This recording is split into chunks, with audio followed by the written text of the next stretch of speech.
It was apparently for this purpose that he bought the rifle with the telescopic sight before leaving the apartment where he was then living with his wife. He left a note in Russian telling her what to do if he was arrested.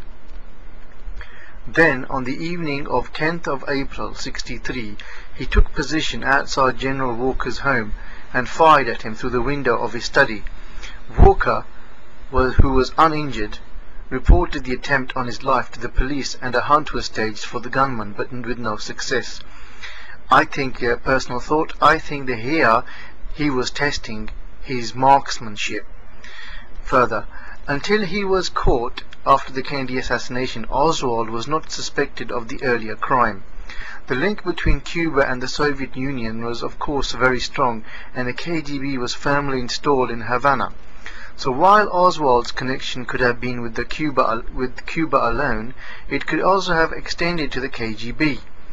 The fourth conspiracy theory is that Oswald had direct links with the KGB.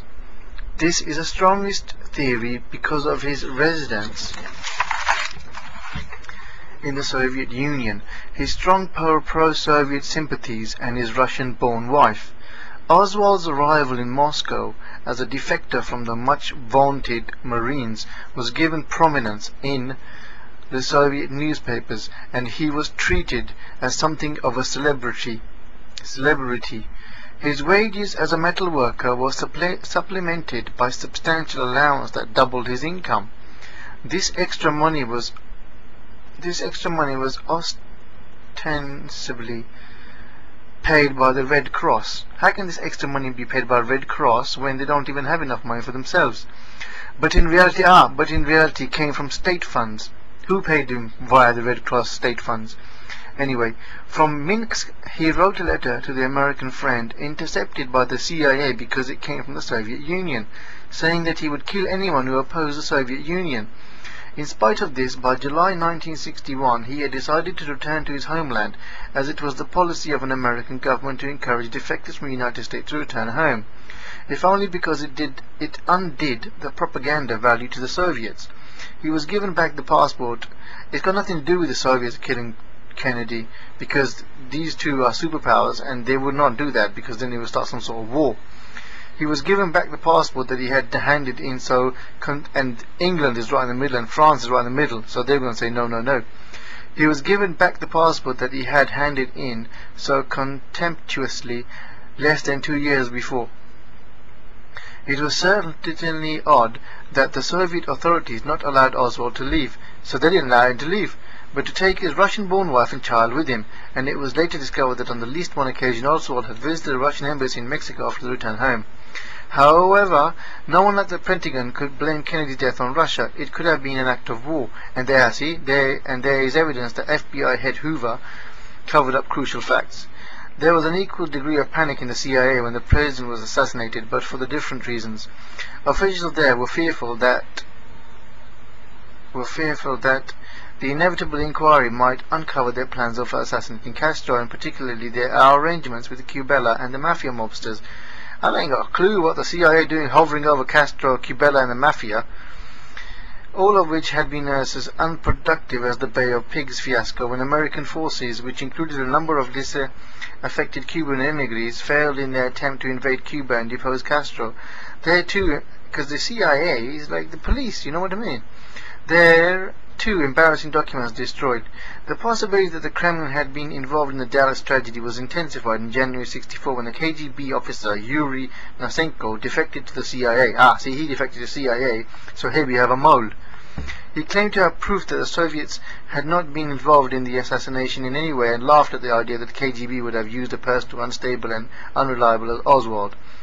The CIA agreed that the choice of Oswald would have been odd because it was linked to obviously with the Soviet Union, but nevertheless the KGB might have selected him for that very reason. Since it was so unlikely, it might not become believed. There is little if any doubt now that Nosenko was a false defector, a plant sent by the KGB to deceive the Americans on a number of issues. There was so much doubt about Nosenko's testimony that he was not permitted to give evidence before the Warren Commission. Yet Hoover still used all his influence to induce the government to accept Nosenko's claims as a truth, because they supported the assertion that Oswald was a lone nut. Oh boy. In the end, the long report of the Warren Commission did everything that Hoover... See, now they're calling him a lone nut, which means that no one really knows who the bloody hell Oswald is. You know, may he rest in peace or whatever, but I'm just saying, no one knows who he is, so this man, Oswald, just whacked the president, if he whacked him, for some other reason that no one knows about. In the end, the long report of the Warren Commission did everything that Hoover, the FBI, the CIA and the State Department desired. It concluded that both Oswald and Ruby had acted alone, and that there was no evidence of domestic or international conspiracy. But there were many who were deeply dissatisfied with the report, and in 1974 the House Assassinations Committee reversed this verdict.